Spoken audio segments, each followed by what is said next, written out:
Speaker Ayaz Sadiq से opposition अरकान की मुलाकात, भाईचारे और मुज़ाकरात की अहमियत पर जोर। अयाज सादिक से सेनेटर राजा नासिर अब्बास, असद कैसर, फैसल जावेद और दीगर अरकान मिले। स्पीकर अयाज सादिक ने कहा कि सियासत से बढ़कर रवादारी का रिश्ता होना चाहिए। बैरिस्टर गौहर ने बानी PTI से मुलाकात की इजाज़त देने का मामला उठाया। अपोजिशन वफ़द ने स्पीकर की हुकूमत और अपोजिशन के दरमियान सहूलत कारी की कोशिशों को सराहा। असद कैसर ने गुफ्तगू में कहा कि स्पीकर ने मुलाकात की कोशिश का कहा है, वो कल तक बता देंगे। और दूरियां भी बढ़ रही हैं। हम आए चीफ जस्टिस साहब से मिलने के लिए ताकि जो है वो इंसाफ कर सके या हम में से किसी की भी मुलाकात करवा सके। चीफ जस्टिस साहब चैम्बर में गए और चैम्बर से हमें ये इतला मिली कि मतलब वो हमसे मिलना नहीं चाह रहे। Chief justice Islamabad high court का मुलाकात से इनकार, वज़ीर आला KP सोहेल आफरीदी आपे से बाहर। बानी से मुलाकात न कराने पर पार्लियामेंट ना चलने की धमकी दे दी। मंगल को इस्लामाबाद हाई कोर्ट के सामने एहतजाज करने का ऐलान कर दिया। वज़ीर आला खैबर पख्तूनख्वा ने कहा, जरदारी या मुशर्रफ की तरह पैराशूट से नहीं बल्कि तंजीम के काम के बाद निचली सतह से ऊपर आए हैं।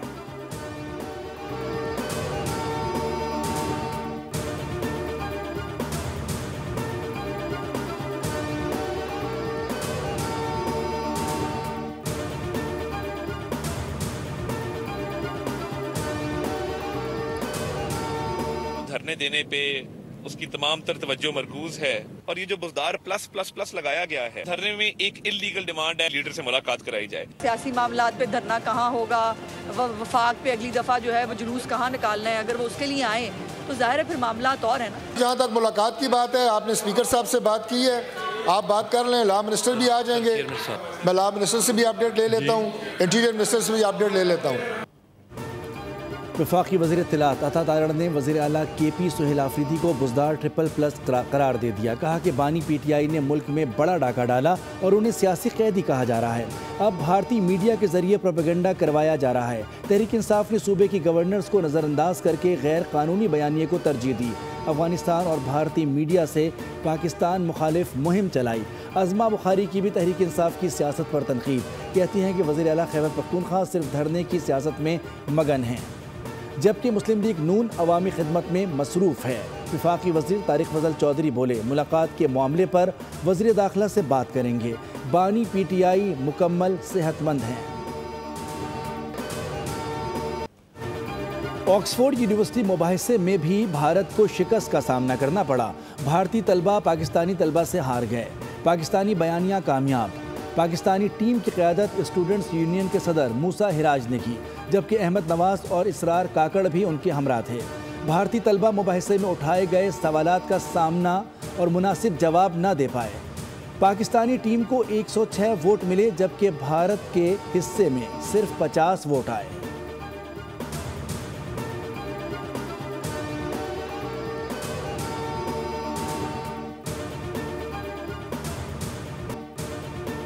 वाशिंगटन में अफगान शहरी की नेशनल गार्ड्स पर फायरिंग, खातून एहलकार हलाक। दूसरे जख्मी एहलकार की हालत तशवीशनाक है। अमरीकी सदर ट्रंप ने हमले को दहशतगर्दी करार देते हुए बाइडन इंतज़ामिया को इस सूरत हाल का जिम्मेदार करार दे दिया। कहा कि गैर कानूनी तारिकीन वतन को मुल्क से निकालना ज़रूरी है। हमले के बाद मुश्तबा अफगान शहरी को हिरासत में लिया गया, जो सितंबर 2021 से अमरीका में मुकीम था।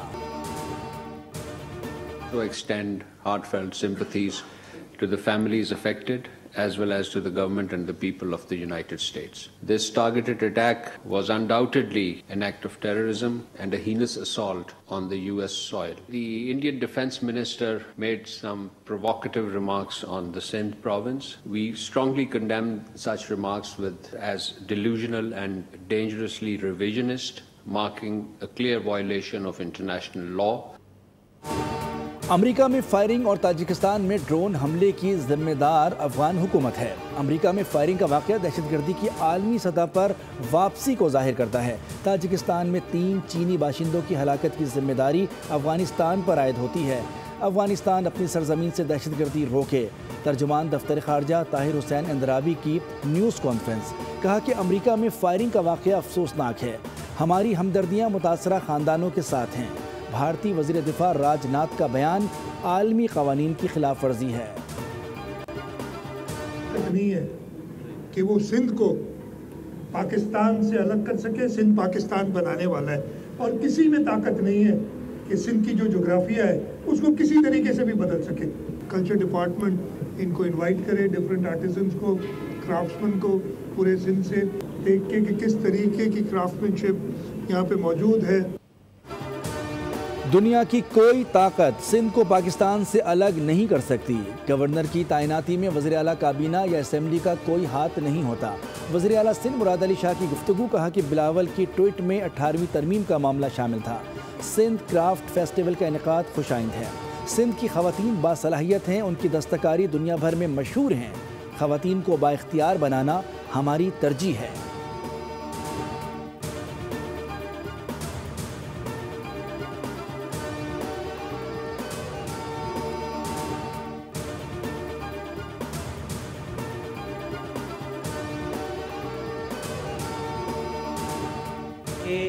की बका की जंग लड़नी है। हमने अपनी बिजनेस कम्युनिटी के अंदर कॉन्फिडेंस लाना है। जंग ये लड़नी है कि हमने इस मुल्क में इन्वेस्टमेंट्स को दोबारा हमने शुरू करना है। पोटेंशियल बहुत ज़्यादा है, एरिया बहुत वेकेंट है और हम अपने इदारों को जितना मजबूत करेंगे, जितना बेहतर करेंगे, वो हमारे अल्टीमेटली वो रिफ्लेक्ट करेगा। हमारा आज का मकसद है कि अब हम ये चौधराहटें खत्म करें और मुल्क के लिए काम करें। हम दोबारा से टेक ऑफ की पोजीशन में हैं।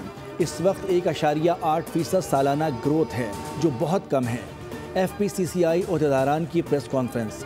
गौहर इजाज़ ने कहा कि हमारी दरामदात 80 अरब डॉलर तक पहुंच गई हैं। मियां अंजुम निसार बोले, मईशत की बेहतरी के लिए हुकूमत को सपोर्ट करेंगे। मशावरत का अमल ज़रूरी है। SM तनवीर ने कहा कि हुकूमत के साथ मिलकर IMF से जान छुड़ानी है।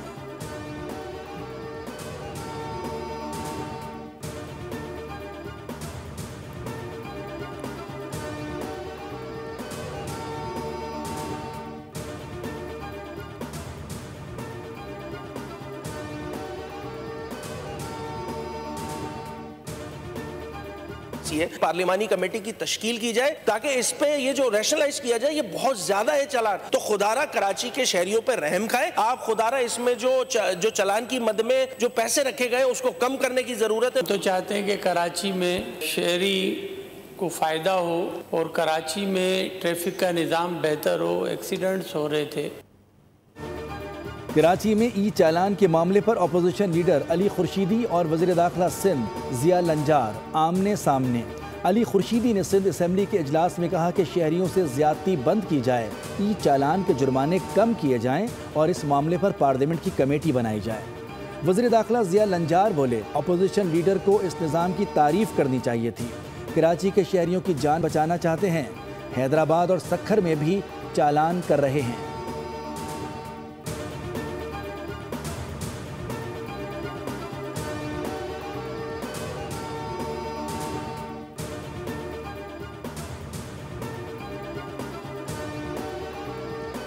ई चालान्स के जारी करदा नोटिफिकेशन के लिए कानूनी तकाजे पूरे ना किए जाने का इंकशाफ। सिंध हाई कोर्ट में ई चालान से मुतालिक केस की समाअत में दरख्वास्त गुजार ने कानूनी सवालात उठा दिए। मौक़िफ़ इख्तियार किया कि सिंध हुकूमत के मुताबिक ई चालान के जुर्माने का नोटिफिकेशन गज़ट में शाया नहीं हुआ। भारी जुर्माने किस कानून के तहत लिए जा रहे हैं? शहर में सड़कों का इंफ्रास्ट्रक्चर तबाहाल है, ट्रैफिक सिग्नल्स भी मुकम्मल तौर पर फ़ाल नहीं, लेकिन अब तक 93,000 से ज़ायद ई चालान हो चुके हैं। सिंध हाई कोर्ट ने फरीक़ैन को नोटिस जारी कर दिए। आइंदा समाअत 11 दिसंबर को होगी। मुसाबकती कमीशन ने शुगर मिलों का कार्टेल पकड़ लिया। पंजाब की 10 शुगर मिलों को कार्टेल बनाने पर शोकॉज जारी। 14 दिनों में जवाब तलब कर लिया। शुगर मिलों ने गन्ने की क्रशिंग में ताख़ीर का फैसला गठजोड़ बनाकर किया। मिलों ने गन्ने की कीमत 400 रुपये फ़ी मन मुकर्रर की। गन्ने की कीमत मुकर्रर करने में किसानों को नज़रअंदाज किया गया। शुगर मिलों ने 10 नवंबर को फातिमा शुगर मिल्स में खुफिया मीटिंग की। मीटिंग की सदारत फातिमा शुगर मिल्स के रेजिडेंट डायरेक्टर ने की। शुगर मिलों ने मुश्तरका फैसला किया कि क्रशिंग 28 नवंबर से शुरू की जाएगी। मुल्क में महंगाई की रफ्तार को ब्रेक ना लग सकी। हफ्तेवार महंगाई की शरह में 0.7% इजाफा। सालाना बुनियाद पर महंगाई की शरह 4.32% तक पहुँच गई। विफाकी इदारा शुमारियात की रिपोर्ट जारी। गुज़िश्ता हफ्ते बिजली, LPG, दाल, मूंग, घी, चीनी और मटन समेत 14 अशियाए ज़रूरिया के दाम भी बढ़ गए। कराची में चीनी मुल्क भर में सबसे ज़्यादा महंगी हो गई। कीमत 220 रुपये तक पहुँच गई।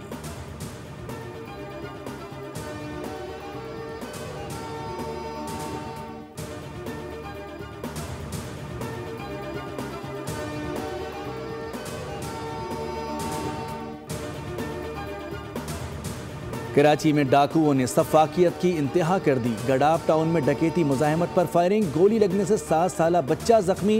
मुल्जिमान मोबाइल फ़ोन और 15,000 रुपये लूट कर फरार हो गए।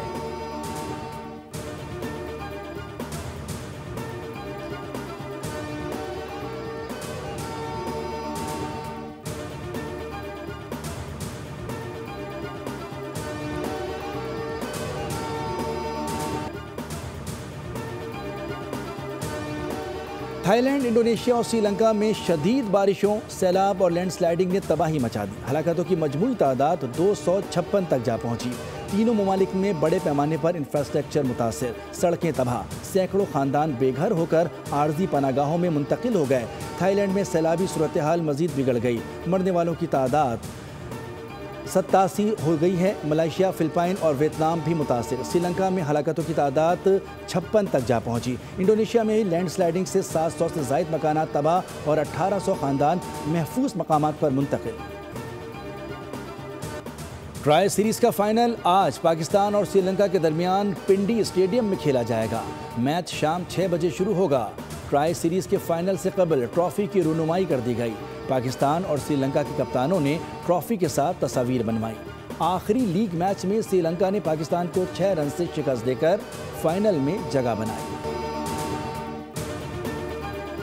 पाकिस्तान ओलंपिक एसोसिएशन ने लॉस एंजलिस ओलंपिक्स 2028 के लिए सॉलिडेरिटी स्कॉलरशिप होल्डर्स का ऐलान कर दिया। 8 मुंतखब खिलाड़ियों को रवां साल सितंबर से अगस्त 2028 तक हर साल $13,500 फीकस मिलेंगे। प्रोग्राम में 4 मर्द और 4 खवातीन शामिल हैं। एथलीट्स में Olympic gold medalist Arshad Nadeem का इंतखाब किया गया है।